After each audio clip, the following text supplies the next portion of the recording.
하나님 말씀 함께 보겠습니다. 사도행전 17장 10절에서 15절까지 말씀 함께 보도록 하겠습니다. 신약성경 216페이지 사도행전 17장 10절에서 15절까지 말씀입니다.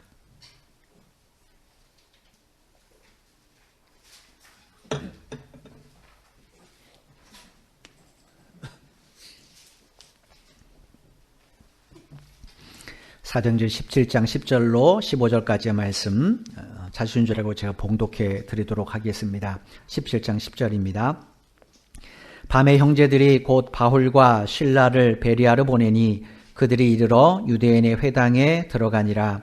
베레아에 있는 사람들은 데살로니가에 있는 사람들보다 더 너그러워서 간절한 마음으로 말씀을 받고 이것이 그러한가 하여 날마다 성경을 상고하므로 그 중에 믿는 사람이 많고 또 헬라의 귀부인과 남자가 적지 아니하나 데살로니가에 있는 유대인들은 바울이 하나님의 말씀을 베레아에서도 전하는 줄을 알고 거기도 가서 무리를 움직여 소동하게 하거늘 형제들이 곧 바울을 내보내어 바닷까지 가게 하되 실라와 디모데는 아직 거기 머물더라. 바울을 인도하는 사람들이 그를 데리고 아덴까지 이르러 그에게서 실라와 디모데를 자기에게로 속히 오게 하라는 명령을 받고 떠나니라. 아멘. 1989년에 한국인 최초로 UN 국제원자력기구 IAEA 의장을 역임했던 분이 있습니다. 정근모라는 박사님입니다. 이분은 그 원자 물리학 분야에서 세계적 석학으로 인정받는 분이에요. 언젠가도 제가 수요예배 때 이분의 간증을 잠깐 들려드린 적이 있습니다. 이분은 정말로 천재입니다. 천재. 예. 1955년에 경기 고등학교를 수석으로 입학을 했는데 입학한 지 4개월 만에 고등학교 검정고시를 패스를 했어요. 4개월 만에 졸업을 하게 됩니다. 그리고 나서 그해 이제 대학 학력 입학고사를 치렀습니다. 고등학교 1학년이니까 대학 학력고사를 치렀는데 어디냐면 서울대학교 물리학과를 넣었어요. 근데 지원했는데 차석으로 입학을 했어요. 1950년이니까 이게 얼마나 이제 보통 학원들이 많이 없으니까 얼마나 경쟁률이 공부를 잘했겠습니까? 그러니까 15살에 대학생이 된 겁니다. 서울대생 그것도. 그리고 이제 19살에 졸업을 했어요. 서울대 물리학과를 졸업한 후에 이제 미국으로 유학을 떠납니다. 그 다음에 미국의 미시건주 주립대에서 입학을 했는데 거기서도 실력이 워낙 월등한 거예요. 1950년대는 뭐 아시아 계통의 유학생들이 별로 없잖아요. 워낙 뛰어나서 23살에 그 응용물리학과 박사학위를 취득했답니다. 다들 당신들의 자녀들을 생각하시죠? 왜 다른가? 이 사람은 좀 달라요. 그리고 나서 24살에 사우스 플로리다 대학에서 물리학과 조교수로 임명이 돼서 교수 생활을 시작을 해요. 그 후에 이제 이분이 미국 국립과학재단인 NSF의 에너지 정책 수석 장관도 수석 심의관도 역임하고 우리나라에서는 제12대, 제15대 대한민국 과학기술조 장관을 2번 역임한 그런 분입니다. 또 아까 말씀드린 것처럼 UN 국제원자력기구의 최초로 우리나라 의장도 되고 또 국제원자력 이 할리몬이라는 곳이 있습니다. 원자력 학자들 중에서 최고만 모인 곳인데 여기에 회장도 지냈습니다. 세계적으로는 뛰어난 과학자인 동시에 뛰어난 행정가로도 아주 정평이 나는 이분이에요. 그리고 이런 사람들은 예수님 믿기 쉽지 않습니다. 그죠? 이분도 마찬가지로 30살 때까지 하나님을 믿지 않았대요. 이유가 뭔가? 자기가 너무 똑똑하니까. 자기가 똑똑하니까 신의 존재가 믿어지지도 않고 믿을 이유도 없다라는 거예요. 뭔가 힘들면 좀 기대는데 자기는 뭐 공부하면 늘 항상 1등, 2등이었고 뭐 국내든 외국이든 전혀 걸림돌이 없었던 겁니다. 어려움을 한 번도 겪어보지 않은 거예요.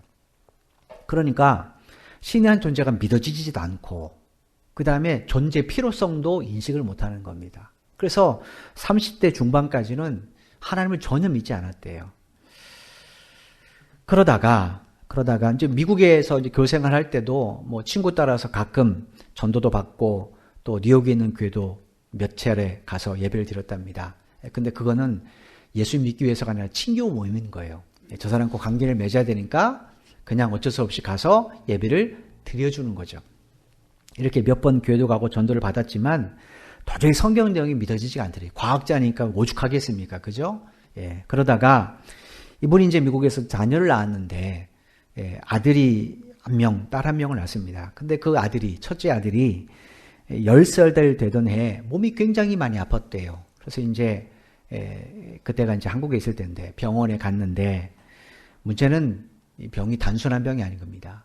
신부전증 말기인 거예요. 그래서 의사가 이 아이는 신부전증으로 이제 죽음 직전까지 온 겁니다. 이렇게 통보를 했답니다. 뭐 그때까지 정구모 박사는 자기 인생에 죽음의 고통과 시련이 있다. 이거는 전혀 생각도 안 해본 거예요. 왜냐하면 워낙 탄탄대로를 달려왔기 때문에 처음 자식 때문에 죽음의 문제와 직면하게 된 거예요. 여러분 보통 본인이 아프면 좀 덜 하겠지만 이 외동 아들이 하나밖에 없는 아들이잖아요. 딸이 있긴 하지만 첫째 낳은 아들인데 얼마나 애주는지 알겠습니까? 근데 그 아들이 죽게 생겼으니까 자기가 죽음에 직면한 것보다 더 고통스럽죠. 그래서 이제 여기저기 아주 좋은 의사들을 다 찾아냈겠죠. 한 병원에서 의사로부터 늦기는 했지만 그래도 아들에 맞는 콩팥을 이식받으면 수술을 하면 그러면 좀 생명이 좀 연장될 수 있습니다. 이런 소개를 받았답니다. 그래서 이제 자기의 콩팥 중에 하나를 아들에게 떼어줬어요. 떼어줬는데 문제는 이게 약물 부작용으로 이식한 콩팥이 그냥 녹아내려버린 거예요. 물처럼. 그러니까 여러분 얼마나 절망스럽겠습니까? 유일한 희망이라고는 콩팥 이식인데 이게 잘 맞아야 되잖아요. 부모도 잘 안 맞을 때가 있는데 그건 맞는데 콩팥이 그냥 녹아내려서 물처럼 사라져버린 겁니다. 그러니 여러분 얼마나 고통스럽겠습니까? 희망은 완전히 사라진 거죠. 그 놀랍게도 그때 하나님이 이 부부를 찾아왔어요. 정 박사 부부를. 어떻게 찾아왔는가? 이분이 이제 병원에 이제 성경책이 비치되어 있는데 예전에는 그 성경책이 보이지 않더랍니다. 왜냐하면 하나님한테 관심이 없으니까. 근데 이제 이 콩팥 수술을 받은 것이 잘못됐다는 소식을 듣고 나서 어느 날 이제 중환자실에 아들은 들어있죠. 의식 없이. 밖에서 이제 아내하고 있는데 성경책이 갑자기 눈에 보이더래요. 보이면서 무슨 생각이 드는가? 예전에는 존재하지 않았다는 그 하나님에 대해서 혹시 진짜 하나님이 살아계시다면 우리 아들 살려줄 수 있지 않을까? 이 생각이 들더랍니다. 그러면서 그 생각이 든과 동시에 옛날 미국에서 전도받을 때, 뉴욕에서 전도받을 때 친구들 중에 한 사람이 예수님께서 십자가에서 당신을 흘린 피를 믿으면 삽니다. 이 이야기를 들은 게 갑자기 버뜩 생각나대요. 그러면서 정말로 예수님 살아계시다면, 하나님 살아계시다면 우리 아들 살려줄 수 있지 않을까. 왜냐하면 의학적으로는 소망이 없으니까. 그래서 물에 빠진 사람이 지푸라기로 잡는다고 그 심정으로 이제 아내와 함께 그날부터 병원에 있는 교회에 나가서 새벽마다 기도를 하는 거예요. 그러니까 이분들의 신앙의 첫 시작은 눈물의 기도였던 겁니다. 아들 살려달라고. 그렇게 기도하고 있는 어느 날 예전에 친구 따라 미국에 있을 때 갔던 뉴욕 교회로부터 전화가 한 통 왔답니다. 온 내용이 뭔가? 지금 교회 중대한 일이 있으니까 교회에서 한 주간 특별 새벽 기도를 합니다. 목사님께서 이 등록 교인들은 다 와서 좀 같이 기도했으면 좋겠다고 그렇게 전화를 드리라고 해서 전화를 했습니다. 이 문제예요. 근데 생각해 보십시오. 자기 아들이 중환 지하실에 있어요. 근데 어떻게 두고 갑니까? 그죠? 그래서 이제 이 정 박사는 하나님 어디 계시잖아. 어디든 다 계시는데 뭐 꼭 내가 거기 가서 기도해야 돼? 여기서 기도하면 되지 뭐. 이렇게 생각을 하는데 자꾸 이게 마음이 걸리더래요. 그래서 그날 이제 아내에게 말한 겁니다. 여보 낮에 이런 전화가 왔는데 어떻게 했으면 좋겠어? 물어봤겠죠. 그랬더니 아내가 그런 말을 하더래요. 이제 예상 외답입니다. 여보, 우리가 여기서 봐야 아들을 살 일이 하나도 없잖아. 그냥 중환자실에 있고 시간 따라가서 얼굴 잠깐 보는 건데 그게 왜 아무것도 할 게 없잖아. 차라리 우리 뉴욕 가서 교회를 했으면 기도하고 옵시다. 우리 아들 기도 좀 부탁하고. 그리 얘기를 하더래요. 그래서 이제 아내의 말을 듣고 고민하다가 두 분이서 이제 다 뉴욕에 있는 교회로 갔습니다. 가서 일주일 동안 그 교회 문제를 놓고 열심히 기도를 했어요. 자기 코가 석자인데, 그죠? 대신에 이제 정 박사 이야기를 다 교인들이 알잖아요. 그래서 그 특별 기간 동안에 정 박사 부부를 위해서 이제 성도들이 다 기도를 한 겁니다. 그 특별 기도가 다 마치고 나서 마지막 날에 호텔을 딱 돌아왔는데 한국에서 전화가 왔어요. 그 전화를 받아왔더니 아들 병원에 있는 의사가 전화를 온 겁니다. 담당 의사가. 여러분 생각해보세요. 얼마나 놀랐겠습니까? 그죠? 전혀 전화 안 하는데 얼마나 급하면 미국에 있는 자기의 전화를 했겠어요. 그게 받아봤습니다. 놀랍게도 아들이 호전됐다는 거예요. 나았다는 겁니다. 콩팥이 녹았어요. 근데 신부진정이 호전돼서 다시 정상 기능을 한다는 거예요. 얼마나 기쁩니까? 그래서 이분이 그때부터 무슨 얘기를 했냐면 만난 사람마다 나는 과학자보다 신실한 기독교인이 되고 싶습니다. 이런 말을 해요. 지금도 이제 어느 대학의 총장으로 활동하는 걸 알고 있어요. 은퇴를 하셨나 아닌지 모르겠지만 이분 지금도 그 얘기합니다. 이분 과학자예요. 더군다나 핵 물리학자입니다. 예. 근데도 불구하고 그는 하나님 지금도 살아계시다라는 것을 당당히 이야기합니다. 나는 과학자이기 전에 신실한 기독교인, 크리스찬이 되고 싶습니다. 이런 간증을 하고 다닙니다. 여러분, 아들의 질병을 통해서 하나님께서 이 부부를 당신의 일꾼으로 부르시는 거예요. 하나님은 지금도 이처럼 신묘막측한, 우리가 알 수 없는 신묘막측한 방법으로 당신의 구원의 역사를 이루어 가십니다. 그렇기 때문에 성도는 지금 당장 눈앞에 보이는 현실, 결과를 가지고 하나님의 하시는 일을 판단해서는 안 됩니다. 내가 어려우니까 하나님 안 계시나 보다. 내가 어려우니까 하나님 나 사랑하지 않는가 보다. 내가 어려우니까 에이 하나님 능력이 없나 보다. 우리가 이렇게 판단하면 안 돼요. 하나님 나를 버리셨나? 이렇게 판단하면 안 됩니다. 이유가 뭔가? 하나님은 지금도 신묘막측하신 방법으로 우리의 삶 가운데 당신의 뜻을 이루어 가십니다. 이 하나님을 우리가 온전히 믿어야 우리가 그 하나님을 온전히 따라갈 수 있는 거예요. 여러분, 그럴 때 비록 우리가 지금 사망의 음침한 골짜기를 다닌 것 같은 상황, 어쩌면 지금 이 코로나19 때문에 우리 현장이 그렇잖아요. 그죠? 우리 현장이 그렇잖아요. 이 상황 가운데서도 우리는 하나님 뜻을 바라볼 수 있고 이 상황 너머에 있는 하나님의 큰 은총을 우리가 소망하며 누릴 수 있게 되는 겁니다. 제가 이 말씀을 드리는가? 오늘 본문은 사도 바울이 베리아를 떠나서 아덴으로 내려가는 이야기입니다. 그런데 이게 단순한 사건이 아니에요. 여기에는 하나님의 정말로 신묘막측한 역사가 포함되어 있었던 겁니다. 오늘 보면 13절 말씀을 보십시오. 데살로니가에 있는 유대인들은 바울이 하나님의 말씀을 베레아에서도 전하는 줄을 알고 거기도 가서 무리를 움직여 소동하게 하거늘. 우리가 지난 시간에 살펴본 것처럼 바울이 베레아에 도착하자마자 어디부터 갔습니까? 유대인 회당부터 갔어요. 예. 데살로니가에서 유대인들에 쫓겨서 도망하듯 야밤도주하듯 베레아에 도착하자마자 그가 유대인 회당에 갔어요. 가서 복음을 전했습니다. 무슨 복음을 전했습니까? 구약 성경에 기록된 하나님의 구약의 선지자를 통해서 예언하셨던 그 메시아가 바로 예수 그리스도다. 이 이야기를 전해줬습니다. 그랬더니 그 회당에 있던 수많은 사람들이 집으로 들어가서 무슨 일을 했습니까? 성경을 보고 상고하기 시작을 했어요. 이거 뭔가? 과연 구약 성경에 예언한 메시아가 예수가 맞다면 믿어야 되잖아요. 근데 그게 진짜인지 아닌지 확인한 겁니다. 그들이 이사야를 읽고 미가야를 읽고 여러 가지 메시아에 관한 예언 이야기를 다 읽어봤을 겁니다.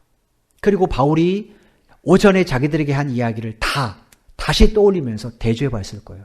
그런데 맞더라는 거예요. 정말로 미가서에 예수가 베들레헴에서 태어난다고 기록되어 있습니다. 정말로 이사야에 예수가 처녀의 몸에서 잉태한다고 기록되어 있는 거예요. 정말로 이사야 53장에 예수가 찢기고 죽게 된다는 것, 그리고 부활한다는 사실이 기록되어 있는 거예요. 바울의 말이 사실이었던 겁니다. 그래서 그들이 집으로 돌아와서 성경을 통해 연구하고 나서 내린 결론이 뭡니까?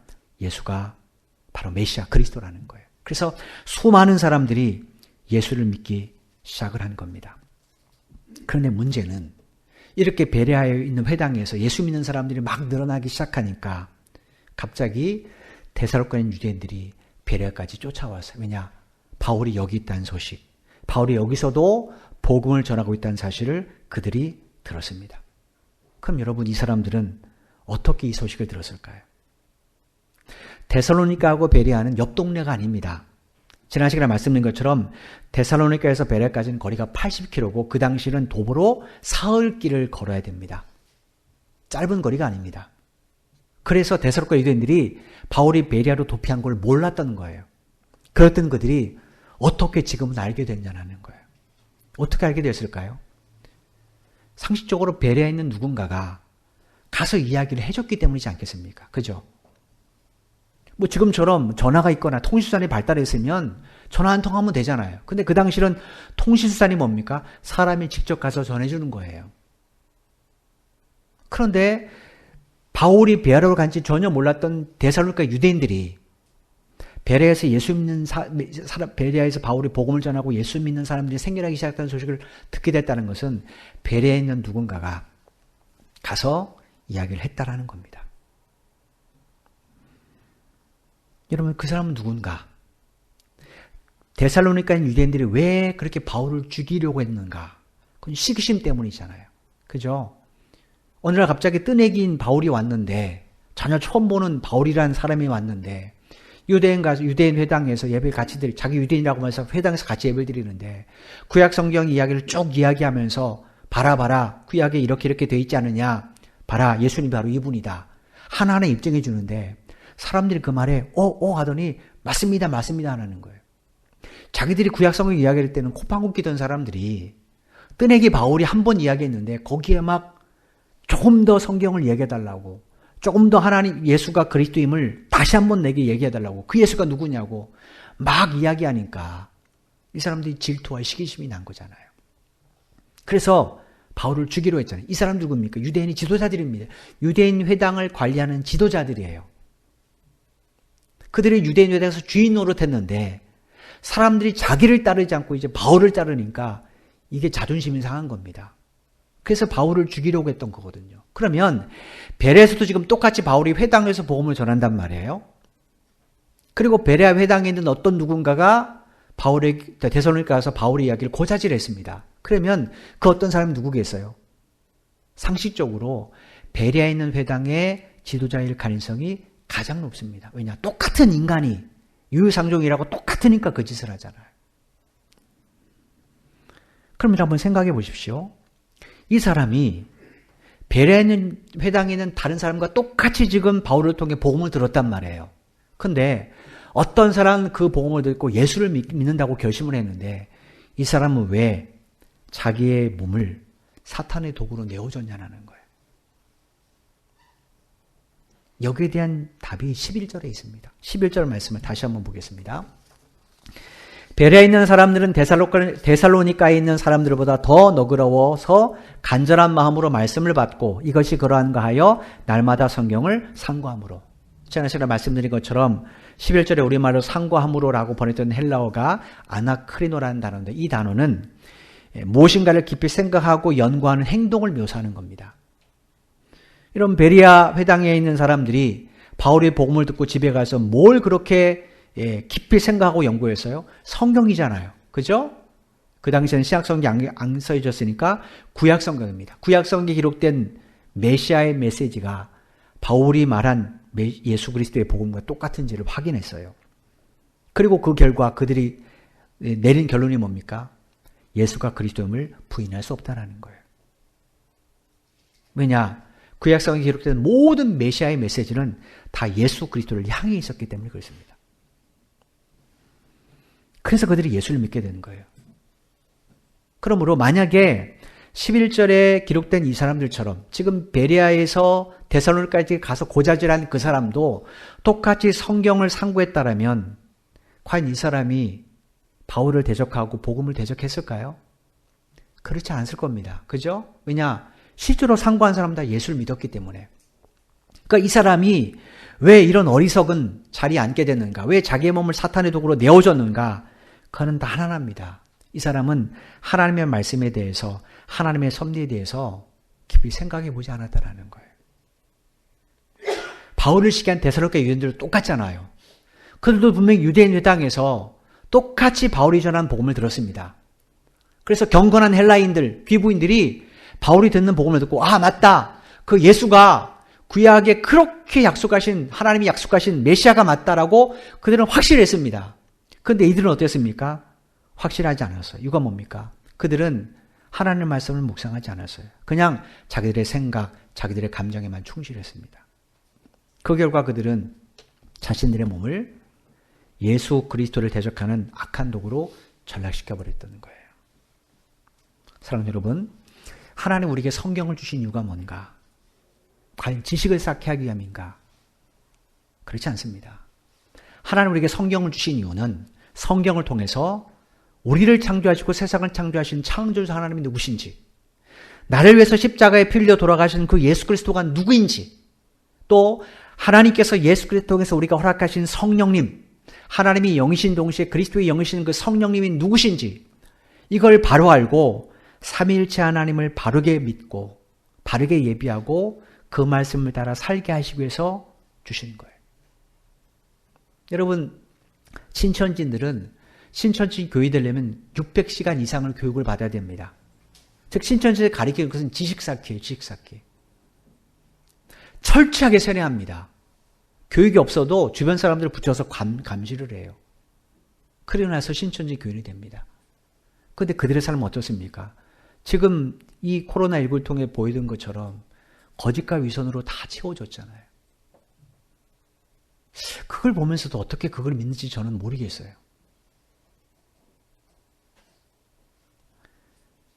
사람들은 세상을, 성경을, 지식을, 기독교적인 지식을 쌓는 것으로 받아들이고 갑니다. 근데 하나님은 지식을 위해서 우리에게 성경을 주지 않았어요. 당신이 누군지 알고 믿고 따르라는 거예요. 여러분, 하나님이 누군지를 알아야 그분이 나에게 왜 이 말씀을 하시는지 그 이유를 알죠. 그죠? 제가 예를 들어서 저희 아이에게 뭐라고 막 얘기를 했어요. 좀 꾸중을 했습니다. 근데 만약에 저를 아는 사람이라면, 또 그 상황을 아는 사람이라면 제가 저희 아이들에게 왜 꾸중했는지 그 이유를 알겠죠. 근데 전혀 모르는 사람은 뭐랍니까? 목사가 왜 그러겠죠. 그죠? 왜 이거 뭡니까? 그 사람은 저를 모르니까. 우리가 하나님을 알면 하나님이 왜 이 이야기를 말씀하셨는지를 압니다. 근데 하나님을 모르면 그 내용을 전혀 이해를 못하는 거예요. 성경은요, 하나님이 누구신지, 예수님이 도대체 어떤 분이신지, 왜 십자가에 죽었는지, 왜 내가 성령이 필요한지, 그걸 알고 삼위일체 하나님을 바르게 믿고 따르라는 거예요. 지난 시간에 말씀드린 것처럼 구약과 신약은 합쳐서 66권으로 구성되어 있습니다. 이걸 장으로 따지면 1189장으로 되어 있어요. 또 이걸 다 한 절 한 절 구절로 따지면 31,173절이라고 말씀드렸어요. 매우 방대한 분량입니다. 그런데 성경에 기록된 31,173개의 구절 가운데 오늘 저나 여러분이 이 6구절을 만날 수 있는 확률이 얼마나 되는가? 5,195분의 1입니다. 이 퍼센테이지로 따지면 0.016%밖에 안 돼요.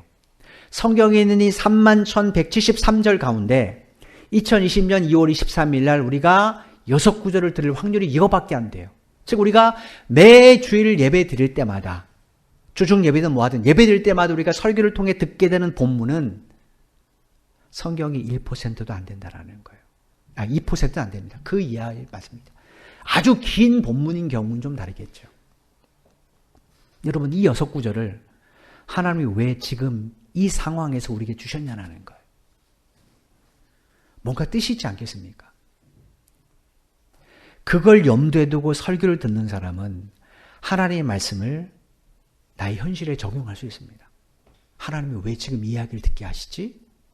근데 이런 하나님의 의미, 하나님의 어떤 뜻을 모르고 그냥 설교를 들으면 오늘 설교가 내 귀에 들어오면 은혜예요. 근데 오늘 설교가 내 마음에 들지 않는다. 그러면 그 은혜가 아니죠. 숙면 시간으로 그냥 지내다 가는 거예요. 이건 뭡니까? 하나님이 왜 이 시간에 저 설교자를 통해서 나에게 이 말씀을 주시는지. 여러분, 이 본문은 여러분이 선택한 건 아니잖아요. 제가 1년 전부터 계획해서 2월 20일 날은 요거 해야지 이게 아니잖아요. 그죠? 그냥 저는 순서 따라 설교하는 것 뿐입니다. 하나님이 저를 통해서 저와 여러분에게 들려주시는 거예요. 그렇다면 우리도 베레아 사람들처럼 왜 하나님이 나에게 이 말씀을 들려주는지 깊이 상고해야 되잖아요. 지금 베레아 사람들은 어느 날 갑자기 바울이라는 사람이 자기들이 예배드리는 회당에 등장해서 저 사람 새로운 사람이네? 근데 이 회당에서 이 사람이 설교를 하는데 구약에 있는 메시아에 관한 이야기를 가지고 설교를 하는데 결론이 뭔가? 그 메시아가 유대인들이 죽였던 그 십자가에 못 박혀 죽였던 예수님이다라고 말하는 거예요. 이들이 고민에 빠지는 거예요. 왜 하나님께서 오늘 이 시간에 저 사람을 여기에 보내서 이 이야기를 듣게 하셨지? 뭔가 뜻이 있겠죠. 그래서 그들이 성경을 가서 집에서 상고한 겁니다. 만약에 그렇지 않으면 집에 가서 상고하겠습니까? 오늘 우리도 똑같습니다. 그럼 여러분, 그리스도인들은 생각하는 사람이 되어야 돼요. 뭐에서 생각해야 됩니까? 하나님이 나에게 주신 말씀들, 우리에게 주신 말씀들, 자연의 이치와 인간의 역사를 통한 하나님의 섭리, 특별히 지금 이 시대는 그렇습니다. 왜 하나님이 코로나19 바이러스를 이렇게 확산시켰는가? 여러분, 일주일 전만 해도 이게 이렇게까지 확산이 안 됐잖아요. 그죠? 이제 뭐 잦아들었다, 방역이 성공했다, 이런 얘기가 있었는데 갑자기 신천지에 터지면서 이게 기하급수적으로 늘어나잖아요. 이 사람들은 그 한 곳에서 예배한 사람이 아니잖아요. 그죠? 여기저기서 와가지고 지도자들이 와서 함께 예배하고 이런 사람들이잖아요. 왜 하나님께서 갑자기 이 신천지라는 단체를 드러내시고, 신천지는요, 복음방, 교육방이 어디인지 모릅니다. 신천지 전문가도 정확히 몰라요. 근데 지금 각 도시마다 그 전수하잖아요. 송파구청도 신천지 전수해가지고 어디인지를 드러내고 있습니다. 이거 뭡니까? 그 사람들을 확인해야 되니까. 숨겨졌던 것이 다 그대로 드러나요. 하나님이 왜 이 시대에 이런 일을 하시는가? 우리 한번 곰곰이 생각해 봐야 됩니다. 또 하나님이 나에게 원하시는 게 도대체 뭔가? 이런 걸 염두에 두고 우리가 말씀을 들으면 내 앞에 어떤 상황이 전개돼도 별로 걱정이 안 돼. 왜냐? 하나님의 뜻이 있기 때문에. 그 뜻은 결코 우리를 망하게 하심이 아닙니다. 우리를 통해 당신의 뭔가를 행하기 위함이에요. 그럼 여러분, 얼마나 이게 감사한 일입니까? 그럼 여러분, 꼭 생각하는 그리스도인이 되십시오. 특별히 성경을 읽을 때, 하나님의 말씀 설교를 들을 때 꼭 생각하는 그리스도인이 되십시오. 예배할 때 내가 예배드리는 목적, 하나님 오늘 날 이 자리에 앉게 하시는 목적 꼭 생각하며 예배를 드리십시오. 그래야 여러분이 하나님을 만나고 돌아갈 수 있습니다. 14절 15절 말씀 보십시오. 형제들이 곧 바울을 내보내어 바다까지 가게 하되 실라와 디모데는 아직 거기에 머물더라. 바울이 인도하는 사람들이 그를 데리고 아덴까지 이르러 그에게서 실라와 디모데를 자기에게로 속해 오게 하라는 명령을 받고 떠나니라. 지금 데살로니가에 있던 유대인들이 여기까지, 베레아까지 쫓아와서 바울이라는 걸 위협해요. 그래서 지금 베레아에 있는 믿음의 형제들, 이건 뭐냐면 베레아에서 바울이 복음을 전했을 때 예수를 믿었던 그리스도를 말해요. 이제 몇 주 안 되잖아요. 그죠? 그 사람들이 바울과 그의 일행을 지켜주기 위해서 지금 뭐 했습니까? 급히 바울을 바다로 데려왔어요. 그래서 바다는 뭐냐면 베레아의 외항입니다. 베레아에서 외국으로 나가는 외항, 출항하는 배들이 있는 그 항구로 데려올 간 거예요. 여러분, 이유가 뭡니까? 이 베레아에서 속히 멀리 바울을 보내기 위해서. 그래서 이 사람들이 자신들도 함께 바울을 보호하기 위해서 이 배를 아덴까지 함께 타고 갔잖아요. 근데 여러분이 베레아에서 아덴까지는요, 거리가 짧지 않습니다. 약 320km예요. 아까 데살로니가에서 아덴까지가 80km가 있으니까 약 4배 정도 걸리는 거리예요. 상식적으로 생각해 보십시오. 왜 이렇게 멀리까지 보내려고 했는가? 근처도 얼마든지 피난처 있지 않겠습니까? 근데 왜 이렇게 배를 타고 멀리까지 보내는가? 이유가 뭘까요? 그만큼 미급했다라는 거예요. 그러니까 지금 이 바울을 잡으려는 이 데살로니가 유대인들 때문에 베레아에서도 지금 바울을 잡겠다고 난리가 났으니까 얼마나 급하면 그들이 무조건 어디로 간 겁니까? 항구로 간 거예요. 근데 여러분, 그 당시에는 배가 부정기선이잖아요. 지금은 이제 출항 시간이 딱 정해져 있습니다. 그죠? 정기선이기 때문에 출항 시간에 맞춰서 출항하고 도착을 하잖아요. 근데 예전 어떻습니까? 배 떠나는 시간에 안 정해져 있어요. 사람이 다 차면, 혹은 실을 물건이 다 차면, 그때서 이제 출항을 했단 말이에요. 그때는 다 부정기선이에요. 지금 이 사람들이 아덴으로 가는 배를 타고 싶어서 탄 게 아닙니다. 급해서 바다에서 항구에 오면 제일 먼저 가는 배를 무조건 타야 된단 말이에요. 그 정도로 위급한 상황입니다. 그래서 항구에서 제일 먼저 따라하는 배가 뭡니까 물어보고 났더니 저 배입니다. 그래서 탔는데 그 배가 어디 가는 거예요? 아덴으로 간 겁니다. 그만큼 상황이 위급했다는 거예요. 근데 이 아덴이 어딘가? 로마 제국의 속주인 아가야에 있는 도시입니다. 앞에 지도를 잠깐 보십시오. 선명가 아니라서 선을 중간에 걷는데 그 윗부분이 마게도냐입니다. 바울이 빌립보, 데살로니가를 거쳐서 베레아까지 간 거죠. 배를 타고 지금 쭉 밑에 그 섬, 약간 떨어진 섬 사이로 이렇게 배를 타고 오는데, 예, 그 밑에 가면 아덴에 도착하는데, 이 아덴이 어딘가? 아덴은 고린도 바로 옆에 있는 도시인데, 지금 말하면 그리스도의 수도는 아테나입니다. 아테네. 성경은 이거 아덴이라고 말하고, 지금 우리는 아테나라고 부르는 그리스입니다. 여기가 아가의 지역이에요. 로마 제국 당시에는 여기를 딱 경계선에서 위쪽은 마게도냐, 밑에는 아가야 이렇게 칭했습니다. 하나님 지금 바울을 어디로 보내는 거예요? 마게도냐에서 아가를 보내서. 이유가 뭡니까? 고린도에 가게 하시기 위해서. 여러분, 만약에 데살로니가 있는 유대인들이 베레아까지 쫓아오지 않았다, 소동을 벌이지 않았다, 그럼 바울이 아가야 지방으로 갔을까요? 안 갔을까요? 절대로 안 갑니다. 이유가 뭔가? 바울이 소아시아에서 복음을 전할 때 다소에서 꿈을 꿨잖아요. 환상 때문에 그가 이 배를 타고 마게도냐지로 갔잖아요. 그죠? 그때 환상의 내용이 뭡니까? 마게도냐인 한 사람이 바울에게 손짓하면서 배 타고 와서 우리 좀 도와줘 이 환상을 보여줬더니 바울이 이게 주님의 뜻이다라고 생각해서 배를 타고 빌립보로 가지 않습니까? 여러분, 이 소아시아하고 이 마게도냐 지역, 여기는 지금도 여러분, 지금은 그렇지만 옛날에는 유럽 사람하고 아시아 사람 의복이 다르잖아요. 그죠? 옷만 봐도 사람, 서양 사람, 아닌 사람 판단하잖아요. 그런 것처럼 옛날 당시에 초대 1세기 때니까 그때는 아시아 사람, 유럽 사람 옷이 전혀 달랐단 말이에요. 그러니까 꿈만 봐도 그 옷차림만 보고도 바울이 마게도냐라고 알았어요. 하나님이 자기를 마게도냐로 보낸다고 말했어요. 아가야는 말씀하지 않았습니다. 그럼 만약에 베레아에서 아무 일도 없었다 그러면 바울은 베레아에서 복음을 전하다가 그 근처 지역을 조금 돌아다니다가 자기를 파송했던 수리안도로 돌아갈 겁니다. 왜냐? 아가야는 염두에 두지 않았기 때문에. 근데 만약에 바울이 아가야로 안 내려갔다. 그럼 어떻게 됐을까요? 우리 성경에 고린도 전후서는 없습니다. 고린도 전후서 우리가 나중에 보겠지만 고린도 전후서는 시대를 막론하고 모든 교회의 문제의 상황들을 다 기록한 게 고린도에서. 고린도에서 보면요, 교회 안의 당파 싸움, 이단 문제, 그 다음에 음행하는 자의 문제, 우리 말하면 제사 음식 먹는 문제, 그 다음에 뭐 머리 수건수는 다 나옵니다. 그러니까 교회 내에서 일어날 수 있는 모든 문제들은 고린도 전후서에 다 포함되어 있습니다. 만약에 이게 없다면 우리가 교회 문제를 있을 때 어떻게 성경적으로 이 문제를 해결하겠습니까?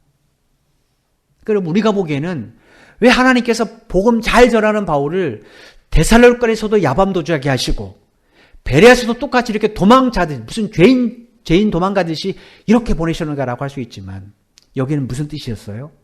바울을 고린도에 보내시려는 하나님의 뜻이 있었습니다. 이 고린도에서 바울이 1년 6개월 사역하다가 마지막 말 무렵에 고린도에서 사역을 마치고 바울은 수리 안디오로 가려고 했습니다. 근데 그 마지막 떠날 때쯤에 하나님께서 바울에게 로마에 대한 소명의식을 줍니다.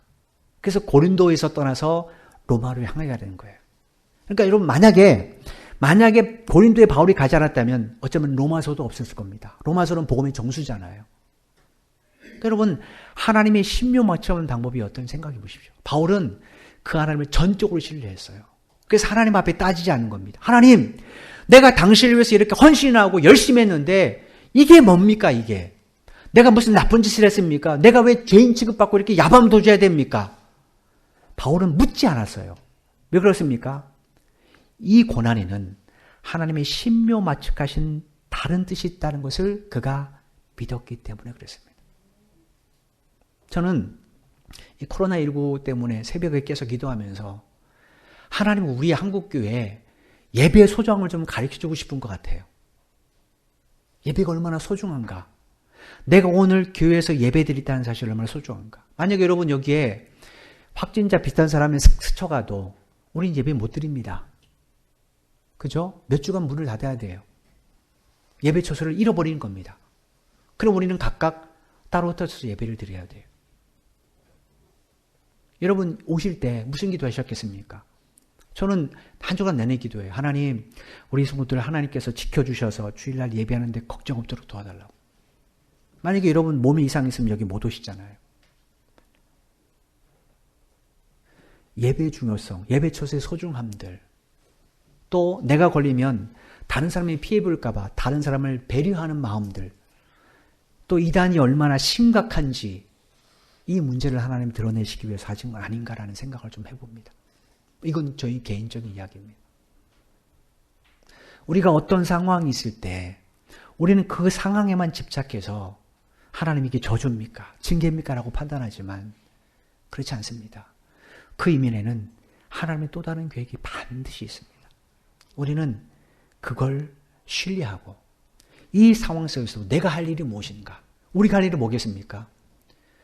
의료계에 봉사하는 사람들을 위해서 기도하는 것밖에 없습니다. 하나님, 의사들에게 지혜를 허락하셔서 빨리 치료제를 개발할 수 있도록 도와달라는 것. 간호사들을 하나님 건강 지켜주셔서 그들이 혹시 확진자가 왔을 때 그들을 충분히 돌볼 수 있도록 지켜달라고. 우리는 그거 외에 기도할 바 없습니다. 또 행정하는 사람들이 속히 이 숨겨진 확진자들을 드러내서 찾아내서 빨리 이 문제를 해결해 달라고 기도하는 것밖에 없습니다. 그리고 하나님 나를 지켜주셔서 나의 가정과 일터에 나로 인하여 피해가 하지 않도록 나를 좀 지켜달라는 기도 외에는 할 수 없습니다. 우리가 이 상황에서 할 수 있는 것은 바로 이렇게 하나님 안에서 내가 무엇할까를 찾는 겁니다. 그럴 때 비록 이 힘들고 어려운 시간이지만 이것이 다 지나고 나면 우리는 드디어 하나님 뜻이 무엇인지를 발견하게 될 겁니다. 하나님은 우리가 이런 삶을 살게 하시려고 오늘이 3만 개가 넘는 구절 가운데 이 6구절을 우리에게 주셨다고 저는 믿습니다. 여러분 서두에 말씀드린 것처럼 이 정근모 박사가 어떻게 예수를 믿게 되었습니까? 그건 바로 아들의 질병 때문이잖아요. 아들의 질병 때문에. 그러므로 여러분 앞에 어떤 일이 전개돼도 때로는 일터에 어려움이 있어도 낙심하지 마시고 하나님을 신뢰하십시오. 다만 우리가 구할 것은 하나님의 도우심과 그분의 뜻이 이루어지기 위함입니다. 그럴 때 하나님께서는 우리를 당신의 선한 도구로 삼으셔서 당신의 뜻을 온전히 이루어